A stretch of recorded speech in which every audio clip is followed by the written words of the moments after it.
নমস্কার, আমি ডক্টর অনির্বাণ চক্রবর্তী। আপনারা যারা ডায়াবেটিসের পেশেন্ট বা যে ডায়াবেটিসের পেশেন্টকে জানেন, তারা মোটামুটি জানেন যে কী করতে হবে যাতে ডায়াবেটিস থেকে বিরাট প্রবলেম না হয়। বাট আজকে আমি আপনাদের একটা ABCDEFGH একটা রুল দেব।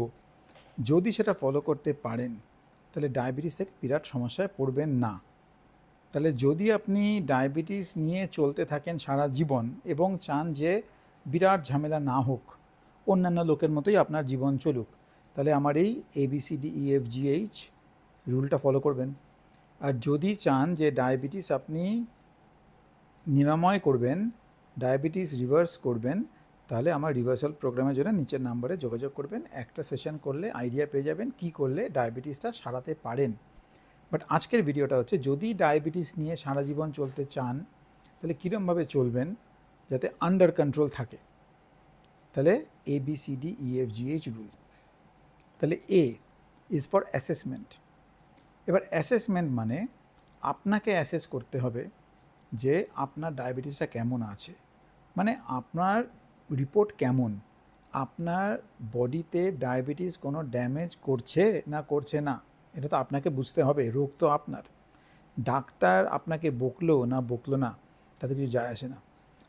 আপনি যদি ভালো থাকতে চান, আপনাকে রেগুলার নিজের অ্যাসেসমেন্ট করতে হবে। আমার তো কোনো সমস্যা হচ্ছে না, আমি তো ওষুধ খেয়ে যাচ্ছি, ভেবে কোনো লাভ নেই। আমার তো এই অজুহাত ছিল, সেই অজুহাত ছিল বলে আমার ব্লাড গ্লুকোজ বেড়েছে, ভেবেও কোনো লাভ নেই। আপনাকে অ্যাসেস করতে হবে আপনার ব্লাড গ্লুকোজটা আন্ডার কন্ট্রোল কিনা, আপনার সব ক্রাইটেরিয়া, সব যে মার্কারগুলো আমরা চেক করি রেগুলার, সব আন্ডার কন্ট্রোল কিনা। ওই জন্য আমার একটা আলাদা ভিডিও আছে যে টপ 10টা মার্কার আপনাকে রেগুলার আন্ডার কন্ট্রোল রাখার জন্য সচেতন হতে হবে, সেটা আপনার দায়িত্ব। তার মধ্যে 3টে আমি বলে দিই যেগুলো ডায়াবেটিস সংক্রান্ত। সেই 3টে হচ্ছে, ফাস্টিং আপনাকে 110-এর কম রাখতে হবে, 90 থেকে 110, বেশি কমও না, তাহলে সুগার ফল করতে পারে। পিপি রাখতে হবে 140-র কাছাকাছি। HbA1c রাখতে হবে অ্যারাউন্ড 6.5, যদি বয়স্ক পেশেন্ট হন 7, কম বয়স হলে 6.5। এই 3টে আপনাকে রাখতেই হবে। এর থেকে যদি বেশি থাকে, আপনার গ্লাইকেশন হচ্ছে, মানে বয়স তাড়াতাড়ি বাড়ছে, মানে আয়ু তাড়াতাড়ি কমছে। এর সাথে যেটা কমন প্রবলেম হয় সেটা হচ্ছে অন্যান্য কিছু মার্কার, যেমন ক্রিয়েটিন এগুলো দেখতে হবে, সেটা আমি পরে বলছি। তাহলে A ইজ ফর অ্যাসেসমেন্ট, নিজের অ্যাসেসমেন্ট নিজে করবেন। নাম্বার 2 হচ্ছে BMI, মানে B ফর BMI। BMI মানে বডি ম্যাস ইন্ডেক্স, মানে সেটা আপনি গুগলে সার্চ করলেই পেয়ে যাবেন। আপনার হাইট কত আর আপনার ওয়েট কত যদি দেন, আপনার BMI বেরিয়ে যাবে। BMI রাখতে হবে নর্মাল রেঞ্জে। নর্মাল রেঞ্জ মানে 22.5, 22.5-এর আশেপাশে রাখলে ভালো। 20 রাখলেও চলবে, বাট 25-এর বেশি হলেই কিন্তু আপনি ওভারওয়েট হলেই শুধু ডায়াবেটিস খারাপ হবে না, তার সঙ্গে আরও 10টা রোগ হবে, এবং 10টা রোগ আপনার ডায়াবেটিসের সাথেই হবে। সেগুলো ধরা পড়বে কি পড়বে না সেটা ডিপেন্ড করবে আপনি কী কী টেস্ট করছেন, ধরার চেষ্টা করছেন কি না। কিন্তু রোগ তো হচ্ছে, ধরা হয়তো পড়ছে না, পরে গিয়ে ঝামেলায় পড়বেন। তাহলে BMI আন্ডার কন্ট্রোল রাখতে হবে, B for BMI। C is for, এটা একটা নতুন টার্ম, এটাকে বলে কার্ডিও রিনাল মেটাবলিক হেলথ। যেটা বললাম, শুধু ডায়াবেটিস একা চলে না, সে 10টা রোগ নিয়ে চলে। তার মধ্যে হার্ট, কিডনি আর মেটাবলিক হেলথ, তার মধ্যে লিভারের ডিজিজ, ফ্যাটি লিভার এটসেট্রা পড়ে। এইগুলোকেও দেখতে হবে। সেটা শুধু আপনি ওষুধ খেয়ে যাচ্ছেন, বাড়িতে মাঝে মাঝে ফাস্টিং টেস্ট করছেন, দেখছেন 125, 135, 140 এরম চলছে, আর ডাক্তার ওষুধ দিয়েছিল, আপনি খেয়েই যাচ্ছেন, আর ডাক্তারকে 2 বছর পরে গিয়ে দেখালেন, বললেন আমি তো আপনার দেওয়া ওষুধ খেয়েই যাচ্ছি। এগুলো একদমই করবেন না। আমার একটা ভিডিও আছে, রেগুলার চেক আপ কত বাদে করতে হয়, ওটা দেখে নেবেন। বাট বেসিক্যালি 3 থেকে 4 মাসের থেকে দেরি করবেন না। 3-4 মাস বাদে ডিফারেন্ট টেস্ট করে ডাক্তারকে দেখাতে হবে। ডাক্তার আপনার পুরো প্রোফাইল বুঝে আপনাকে আলাদা টেস্ট দিয়ে দেবে যে কী করতে হবে, ওইগুলো রেগুলার ঘুরিয়ে ফিরিয়ে করতে হবে। কারণ আপনি যদি ক্রিয়েটিনিন টেস্ট না করেন, ইউরিন ACR টেস্ট না করেন, তাহলে আপনি জানবেনই না কিডনির ক্ষতি হচ্ছে কিনা। এবং সেই সংক্রান্ত আমি যে বললাম ভিডিওটা আছে, এটাতে 10টা বিভিন্ন মার্কার আপনাকে বলা হয়েছে, ওগুলো দেখে জেনে বুঝে নেবেন। নাম্বার 2 হচ্ছে BMI, মানে B ফর BMI। BMI মানে বডি ম্যাস ইন্ডেক্স, মানে সেটা আপনি গুগলে সার্চ করলেই পেয়ে যাবেন। আপনার হাইট কত আর আপনার ওয়েট কত যদি দেন, আপনার BMI বেরিয়ে যাবে। BMI রাখতে হবে নর্মাল রেঞ্জে। নর্মাল রেঞ্জ মানে 22.5, 22.5-এর আশেপাশে রাখলে ভালো, 20 রাখলেও চলবে, বাট 25-এর বেশি হলেই কিন্তু আপনি ওভারওয়েট হলেই শুধু ডায়াবেটিস খারাপ হবে না, তার সঙ্গে আরও 10টা রোগ হবে, এবং 10টা রোগ আপনার ডায়াবেটিসের সাথেই হবে। সেগুলো ধরা পড়বে কি পড়বে না সেটা ডিপেন্ড করবে আপনি কী কী টেস্ট করছেন, ধরার চেষ্টা করছেন কি না, কিন্তু রোগ তো হচ্ছে, ধরা হয়তো পড়ছে। D is for diet. তো ডায়েট যদি ভালো না হয় তাহলে ডায়াবেটিস কন্ট্রোল করা ইম্পসিবল।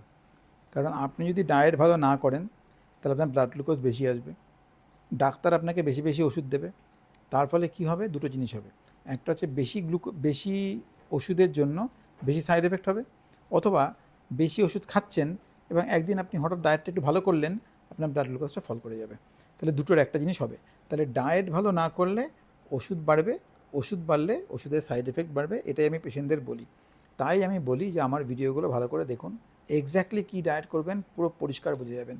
ব্রেকফাস্টে কী করবেন, লাঞ্চে কী করবেন, ডিনারে কী করবেন, ইভিনিংয়ে কী করবেন, সারাদিনে কী করবেন, সস্তায় কী করবেন, কীরকমভাবে ডায়েট করলে 7 দিনে ব্লাড গ্লুকোজ কমবে, এসবের ভিডিও আছে আলাদা আলাদা। আপনাকে দেখতে হবে ভাত খেলে কী করে খাবো, রুটি খেলে কী করে খাবো, ওটস খেলে কী করে খাবো, আলু খেলে কী করে খাবো, আলাদা আলাদা ভিডিও আছে। ভালো মুখরোচক খাবার কী করে খাবেন, মিষ্টি কী করে খাবেন, এগুলো নিয়ে ভিডিও আছে। ডায়েটটা আপনাকে বুঝতে হবে, ডায়েটটা আপনাকে ফলো করতে হবে, তাহলেই আপনি ভালো থাকবেন। বিকজ ডায়েট বাজে হয়েছে বলেই ডায়াবেটিস হয়েছে। ডায়েট ভালো হলে ডায়াবেটিস কমবে, ডায়েট খুব ভালো হলে ডায়াবেটিস রিভার্স হবে। ডায়াবেটিস রিভার্স আমরা খালি ডায়েটটাই মেনলি চেঞ্জ করি, কোনো স্পেশাল রুটিন নেই, কোনো স্পেশাল এক্সারসাইজ নেই, জাস্ট ডায়েট ইমপ্রুভ করলেই হেলদি খাবার, টেস্টি খাবার খেয়ে ডায়াবেটিস রিভার্স করা পসিবল। এনিওয়ে, তো diet, D is for diet. E is for emotion.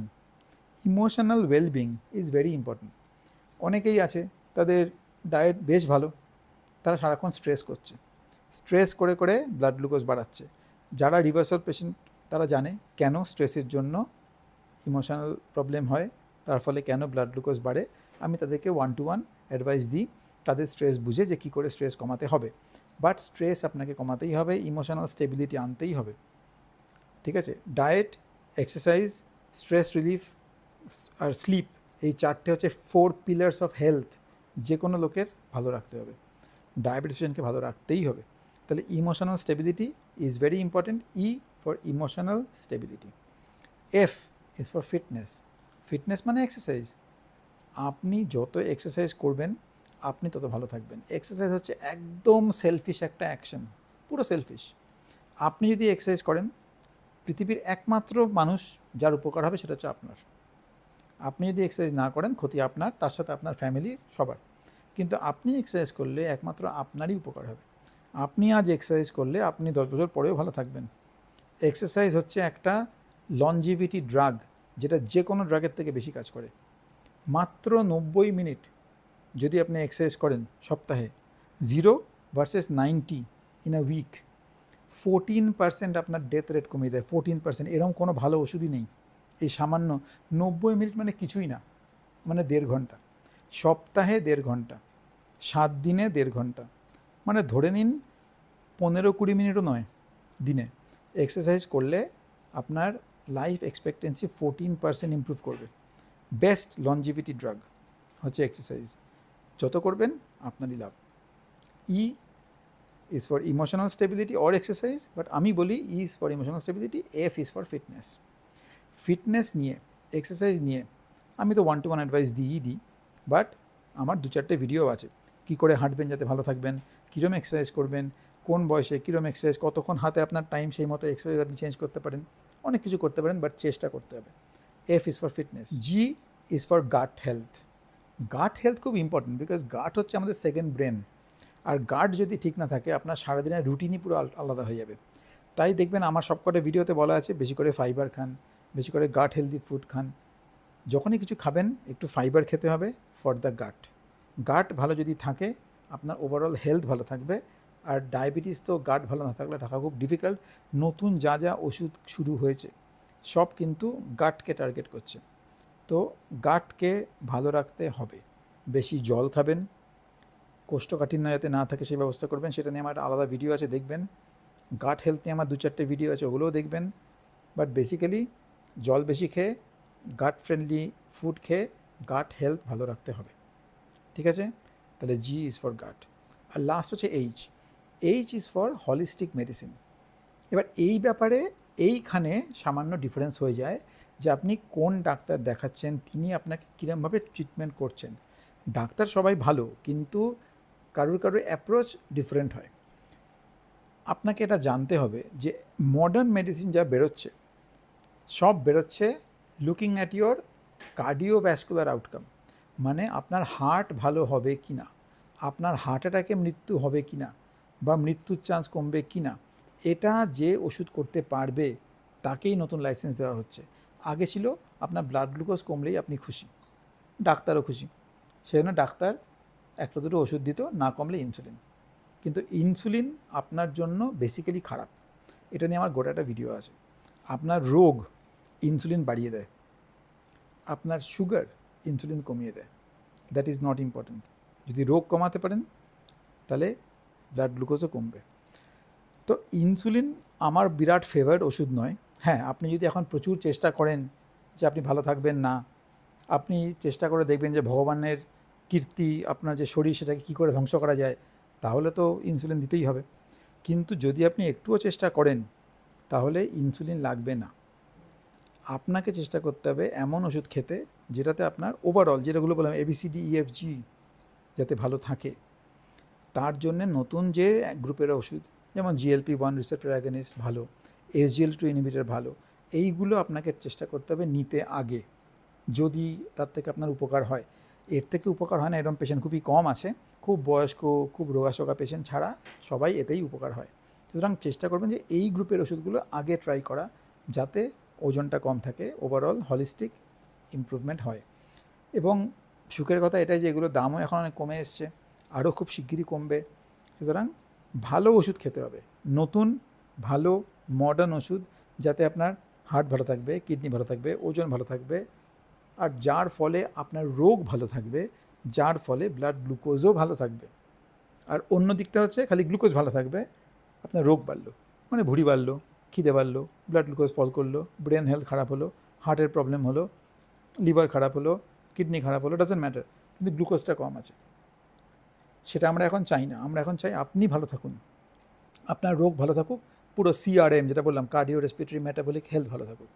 তো যার জন্য আপনি একটু অ্যাডভান্স ডাক্তারের কাছে গেলে, এক্সপিরিয়েন্স ডাক্তারের কাছে গেলে একটু বেটার এই GLP-1 receptor against, SGLT2 inhibitor এই গ্রুপের ওষুধ খাবেন। আপনি যাকে দেখাচ্ছেন তাকেই দেখাবেন, তার সাথে এইগুলো আলোচনা করবেন। আমি শিওর সে যদি স্পেশালিস্ট হয় সে আপনাকে এগুলো আগ বাড়িয়ে নিজেই দেবে। আর আপনি চাইলে তো তিনি খুশি হয়েই আপনাকে দেবেন, বিকজ তারা নিজেরাও জানে যে এগুলো আপনার জন্য ভালো। তো এই হচ্ছে ABCDEFGH অফ ডায়াবেটিস হেলথ। আপনার রোগ, আপনার দায়িত্ব। স্বার্থপর হন, স্বার্থপর হয়ে নিজে ভালো থাকুন, যাতে বেশি ওষুধ না লাগে এবং বেশি দিন বাঁচেন সুস্থ হয়ে। তাহলে যদি কোনো প্রশ্ন থাকে আমাকে নিচে কমেন্টে লিখে দিন, আমি উত্তর দেওয়ার চেষ্টা করব। ভালো লেগে থাকলে লাইক করুন আর শেয়ার করুন বন্ধুবান্ধবদের সঙ্গে, কারণ এখনও সেই বস্তা পচা ট্রিটমেন্ট যারা পাচ্ছে তাদের জন্য আমার সত্যি খারাপ লাগে, বিকজ এত অ্যাডভান্সমেন্ট হয়েছে কিন্তু বহু লোক এখনও চোখ বন্ধ করে সেই একই জিনিস করে যাচ্ছে, যার ফলে 65 বছর বয়সে ডায়ালিসিস এবং বাইপাস সার্জারি, সে ভেলোর যাক আর চেন্নাই যাক, কোনো উন্নতি হবে না যদি না নিজের চেতনা জাগে, নিজে ঠিক জিনিস জানেন, নিজে ভালো ট্রিটমেন্ট ডিম্যান্ড করেন এবং নিজে চেষ্টা করেন। দয়া করে সাবস্ক্রাইব করে রাখবেন, তাহলে অন্যান্য কাজের ভিডিওগুলো কাজে লাগবে। বিভিন্ন ইম্পর্টেন্ট ভিডিও আছে লনজিভিটির ওপর, কী করলে ভালো থাকবেন, কী করলে সুস্থ থাকবেন, কী করলে ডায়াবেটিস কন্ট্রোল থাকবে, সব দেখুন, ভালো থাকুন আর শেয়ার করুন। আর একটা ভিডিও পরে দেখা হবে।